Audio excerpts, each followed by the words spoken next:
माँ बाप को हमेशा बहू के अंदर इतनी कमियां दिखती हैं जितनी अपने बच्चों के अंदर कभी नहीं दिखती। कभी नहीं दिखती।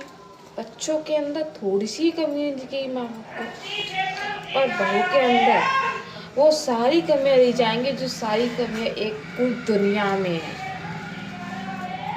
कोई दुनिया की कमियां बहू के अंदर दिख जाएंगी, पर बहू की एक अच्छाई सास ससुर को कभी नहीं दिखती। कहते हैं कि शादी करके ला रहे हैं, बेटी है हमारी, पर क्या सच में बेटी ही होती है? बहू के फिर उसे बहू क्यों कहते हैं जब बेटी होती है तो? उसे बहू क्यों कहते हैं? उसे फिर आपको कहना चाहिए कि भाई बहू हो तुम घर की, बेटी नहीं। सिर पे पल्लू हमेशा बहू रखती है, बेटी नहीं। घूंघट हमेशा इतना लंबा बहू करती है, बेटी नहीं। और घर की जिम्मेदारी हमेशा बहू उठाती है, बेटी नहीं। तो सुनाया भी उन्हें ही जाता है जो जिम्मेदारी उठाती है। थोड़ी सी गलती कर दो उसमें सुनना है,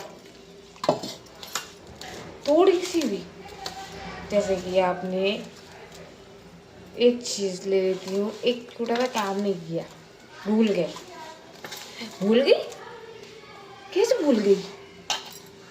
तुम बड़ी भूलने लग गई हो।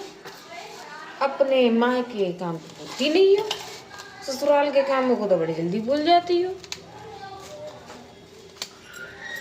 है ना? मजेदार बात।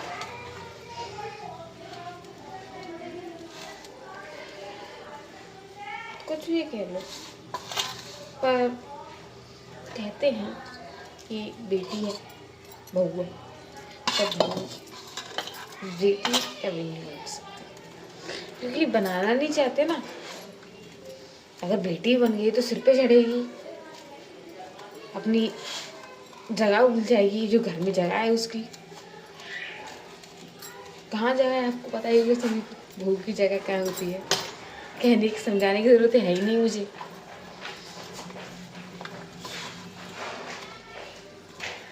समझाऊं क्या मैं इस बात को? दुनिया समझी हुई है इस बात को, सारी बहुएं समझी हुई हैं कहने के लिए कहूँ तो। और ये बात भी सच है कि औरत की ही दुश्मन होती है। क्योंकि सास भी एक औरत